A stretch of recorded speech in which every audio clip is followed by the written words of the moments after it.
Bismillahirrahmanirrahim. Assalamualaikum warahmatullahi wabarakatuh. First of all, let thanks Allah for mercy and blessing so we can gather and attend in this place with good condition and happy situation. And secondly, my salawat and salam to our Prophet Muhammad sallallahu alaihi wasallam. He brought us from the darkness era to the lightness era, from the Jahiliyah era to the Islamic era.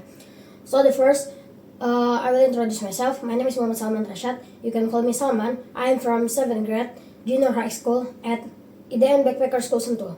And today, I want to make storytelling about the life and legacy of Abu Bakar As-Siddiq radhiyallahu anh. I would like to speak about one of the greatest men in Islamic history, Abu Bakar As-Siddiq.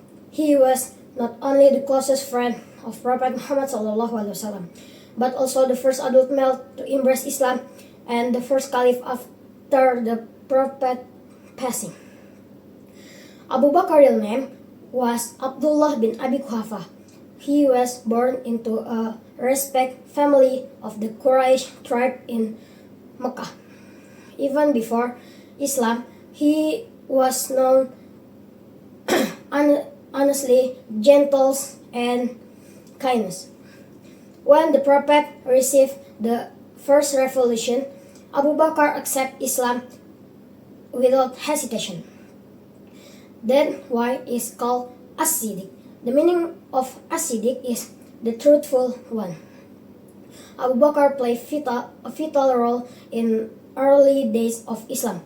He used his wealth to free oppressed Muslim slaves, such as Bilal bin Rabah, who was being tortured for saying Allah is one. Abu Bakar purchased him freedom and gave him a new life. He supported the Prophet Muhammad ﷺ through every hardship, and never once did his faith waver. One of the most remarkable moments in Abu Bakar's life was during the Hijrah, the migration from Mecca to Medina. The Prophet Muhammad ﷺ chose him as his only companion for this dangerous journey. While hiding in the cave of Tower, Abu Bakar protected the Prophet Muhammad ﷺ from danger. When he was bitten by a snake in the cave, he remained silent so that the Prophet could rest in peace. Abu Bakar's generosity was unmatched during the Battle of Tabuk. The Prophet Muhammad ﷺ called for donation to support the Muslim army. Umar bin Khattab radhiyallahu anh broke half of his wealth. Abu Bakar came with everything he owned. When the Prophet Muhammad ﷺ asked him what he had left for his family, Abu Bakar replied, I have left them with Allah and His Messenger. After that of the Prophet Muhammad ﷺ, the Muslim community was in shock. Many were confused, and some refused to believe that the Prophet had passed away. Abu Bakar stood up and gave a powerful reminder. He said, "Whoever worships Muhammad now that Muhammad is dead.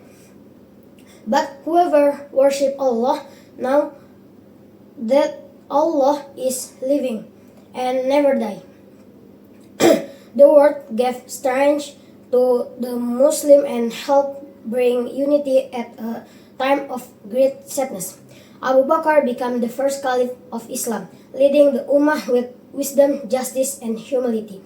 He faced many challenges, including false prophets and people who refused to pay zakat.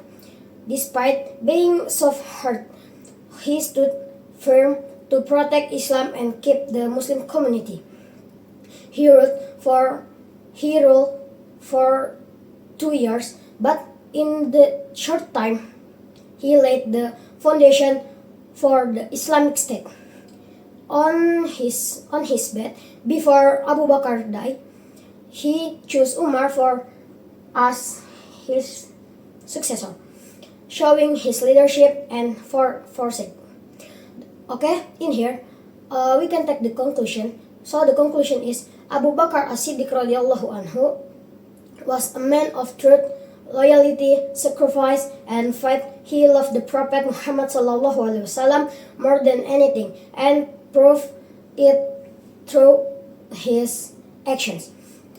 He gave everything, his wealth, his strength, and his life, for the sake of Islam. Let us take the inspiration from this character. Let us be truthful, generous, and loyal to our faith, just like Abu Bakar as-Siddiq. Jazakumullah khairan for listening. Wassalamualaikum warahmatullahi wabarakatuh.